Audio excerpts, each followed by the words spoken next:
The biggest class in North Dakota continues to produce incredible talent. Here's a look at the honorable mentions for the Class 3A Player of the Year award in no particular order. Despite a slow start to the passing game for West Fargo, junior receiver and defensive back Carson Hegerly finished with 35 catches for 450 yards and 4 scores, and nearly helped his team pull off a quarterfinal upset of Bismarck. Hegerly's impact was felt in all 3 phases, registering 4 interceptions on defense and a couple of return touchdowns. Cheyenne's Barika Penu recorded his second straight 1,000-yard rushing season. On a talented roster, Penu was the best of the best. The NDSU commit helped lead the Mustangs to a second straight Dakota Bowl. His combination of speed and strength makes him one of the best to ever put on a Cheyenne jersey. Cooper Mattern guided Shanley to its first playoff berth since returning to Class 3A. The Deacons senior quarterback completed 60% of his passes for a state-best 2,000 yards to go with 26 combined touchdowns. The offense that Troy Mattern has run the last few seasons required a QB that could make not only correct, but quick decisions. His son certainly executed well all season. Century's Cade Garcia broke a 24-year-old school record, rushing for over 1,200 yards this season to go with 17 scores. The standout senior was running with an edge the second half of the year and helped lead his team to back-to-back state championships, with Garcia rumbling for 142 yards and 2 touchdowns in the championship. Our next honorable mention comes from Davies. Truman Wehrmeyer dished out a lot of pain this year, whether he was lined up at fullback leading the way for a team that averaged 260 rushing yards per game, or on defense where he paced the EDC with 60 tackles, including 7 for loss. Linemen don't play the game for accolades, but we had some great ones in 3A. Mandan's Jackson Dutenheffer recorded 43 tackles and 15 tackles for loss from his defensive line position. Some crazy numbers. Not as crazy as when he pancaked 4 players on one play earlier this season. The NDSU commit is one of the most tenacious I've seen. Now to our Player of the Year finalists. Starting with the freight train from Bismarck High, junior running back Isaiah Huus. Defenses had a hard time containing the 6-foot, 200-pound junior. He led the state with 1,281 rush yards and 21 rushing touchdowns despite missing the postseason because of a lingering knee injury. He averaged an astounding 11 yards per carry, so shout out to that O-line and fullback as well. But Huus' season was pretty darn remarkable. Huus will be back to lead the Demons next fall. Our other finalist, Andrew Leingang, was the leader of one of the best offensive and defensive line units this state has ever seen. The 6'6", 275-pound lineman was instrumental for Century, rushing for 248 yards a game and holding the opponent to a measly 66 yards rushing per contest. The Kansas State commit finished with 22 tackles, 4 sacks, and you can throw in that insane pick that he had in that state title game. He won't be missed by the opposing WDA coaches, and that's about as good of a compliment as you can receive.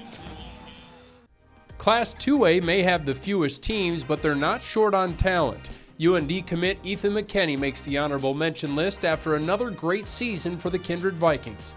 The senior tight end and defensive end hauled in 28 catches for 475 yards and combined for 7 scores. He was a menace providing pressure on defense, finishing with 3.5 sacks. McKinney was well respected in 2A. Jackson Euler quarterbacked St. Mary's to another state championship. The senior passed for over 1,000 yards, rushed for 400 plus, and combined for 14 touchdowns. I thought he played outstanding in the championship game. Central Cass receiver Logan Prochnow put up massive numbers this year in that Squirrel offense. He finished with 630 yards on 34 catches, scoring 6 touchdowns. Hillsborough Central Valley's Caden Pastian is a 6'3", 200-pound monster that nobody liked dealing with. The senior lineman and linebacker racked up 58 tackles on defense, with 7 of those for loss and a couple of forced fumbles. Head coach Scott Olson was kind enough to hand him the ball 2 times, and he turned both of those carries into touchdowns. Outside of that, he was paving the way for that Burrow rushing offense. As for the finalists, I felt these 2 picks were no-brainers. Cullen Curl carried the load a lot of the times for St. Mary's, rushing for 1,100 yards and 20 touchdowns. The defense was probably a big fan of Curl because while he was gaining chunks of yards on offense, they were staying fresh and dominating their opponents week after week. Curl churned out 93 yards on the ground in the championship game. Beulah's Nathan Battest is the other finalist after rushing for over 1,200 yards and 15 touchdowns on the year. Battest also turned 9 catches into 387 yards and 4 touchdowns. That's a ridiculous 43 yards per catch. The 5'10", 160-pound senior also added 33 tackles and 6 picks on defense to go with a punt return for a touchdown. Battest will finish his career as a 2-time All-State pick. A talented group of 6 makes up the Class A honorable mention list. Bishop Ryan's Jackson Feller will be a 2-time All-State selection after another outstanding season. He rushed for 1,400 yards and 22 touchdowns. He probably doesn't get enough credit for how well he plays on defense. 14 tackles for loss is a big number. Feller has been fun to watch the last few years. Grant Romfo of Langdon-E-M Munich might go down as one of the best Class A players in state history. Look at these numbers, 837 rush yards and 19 touchdowns. Then he caught 69 passes for 975 yards and 11 more scores. That's not even mentioning his team best 80 tackles.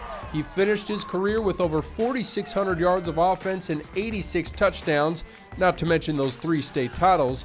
If it weren't for having a twin brother putting up insane numbers too, Grant would have been one of the 2 finalists. Velva's Gage Florence is in the top 2 conversation as well for the season and the career he had. Florence finished with 1,000 yards rushing, nearly 800 yards receiving, and 27 touchdowns to go with great numbers on defense too. He's been a great leader for the Aggie team and guided them to back-to-back 10-win seasons. No small feat. Speaking of great leaders, Oaks head coach Greg Dobitz is certainly going to miss Garrett Meal. The senior quarterback and defensive back totaled 1,500 yards of offense, including 25 touchdowns. He also intercepted 5 passes on defense and knocked in 27 of 31 extra point attempts. He's a Swiss Army knife on the field and was extremely difficult to bring down in the open field. A lot of these guys won game balls the last few years. Trinity's Nathaniel Gillick snagged one after rushing for 280 in the Titans' season-opening win over Bishop Ryan. Gillick ended up finishing with 1,400 rushing yards and 16 touchdowns. He's a tackling machine, too, for that defense. Edgar Rios may be one of the most under-the-radar studs in this division. 31 tackles for loss and 5 block kicks might have gotten him on this list alone. But then you factor in that he averaged over 10 yards per carry en route to 1,500 rushing yards and 18 touchdowns this season. He'll have a shot at being a 4-time All-State pick next season. Now to the finalists. Surprise, surprise, Simon Romfo is trying to win this award for the 3rd time, which is as many state titles as he's won too. Another year of 2,500 passing yards, 1,000 yards rushing, and a ho-hum 52 touchdowns. He also had a couple of pick sixes on defense. Romfo finishes his Cardinal career with more than 11,000 yards of combined offense and a whopping 150 touchdowns. Yeah, he's okay. Joining him as a finalist is Jordan Sowers of Lisbon. The Broncos senior averaged about a first down per carry, rumbling for 1,800 yards for a 2nd straight season and reaching the end zone 27 times. Trying to tackle Sowers was about as fun as actually trying to bring down a live Bronco, car, or animal. He's a stud and will be tough for Joe Girding to replace. The 9-man list is full of heavy hitters making honorable mention, leading off with Lucas Schumacher, who was named Senior Athlete of the Year after leading Linton-HMB to its first state championship since 2003. Despite missing a trio of games with a foot injury, Schumacher passed for 11 touchdowns and rushed for 13 more. He was also a leader on defense, coming up huge in the championship game with 12 tackles and 2 interceptions. For my money, Schumacher was the best athlete on the field in 9-man this fall. Sawyer Satrom belongs in that same conversation. He quarterbacked the high-scoring Mayport CG squad to the quarterfinal round, topping 1K in both passing and rushing yards to go with 36 combined touchdowns on offense. Satrom and the Patriots averaged 49 points per game. Cavaliers' Brandon Clem helped end Satrom's season in the quarterfinals. Clem topped the 1,000-yard mark in both passing and rushing too. After opening the year in a battle for the starting QB spot, things turned out well. He completed 73% of his passes and scored 46 touchdowns, leading the Tornadoes back to the Dakota Bowl for a second straight year. His scrambling ability made him so dangerous this season. The only way you'd be able to figure out Colton Ness is a sophomore is by looking at the LaMoure-Litchfield-Marion roster. At 6'1", 180 pounds, there's nothing sophomore about him. He burst onto the scene this fall, catching 38 passes for 867 yards and 18 touchdowns. Corbin Potts loved throwing to his big tight end. On defense, Ness was a star too, making 42 tackles and intercepting 6 passes. Let the recruiting wars begin.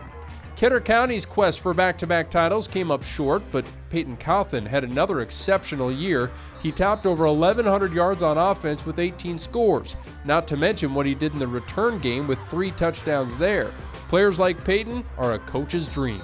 The Beach Bucks made it to the state semifinals for the first time in school history, and Tyson Mattern played a large role in that. He won a game ball earlier this year and finished just shy of 1,500 rushing yards, finding the end zone 17 times. There's a lot of Buck pride when you talk about what number 7 meant to the program. As for the finalists, we go back to the champs of Linton-HMB and senior running back Trey Jacob, who rushed for a school record 2,132 yards and 24 touchdowns. He also made 96 tackles, 25 of those for loss, and 2 interceptions. Jacob also broke the school's single-game rushing record this season when he rushed for 396 yards in a win over Napoleon Gackle-Streeter. Ridiculous numbers.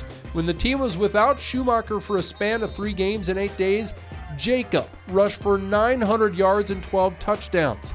They don't build them much tougher than number 30. The other finalist is senior Brett Wendel from LaMoure-Litchfield-Marion. The Lobos stud running back and linebacker had a dominant season on both sides of the ball. He almost carried the ball 200 times for 1,800 yards. That's an average of about 9 yards per rush to go with his 18 touchdowns. Wendell led the team with 63 tackles too. Number 34 had a season for the ages.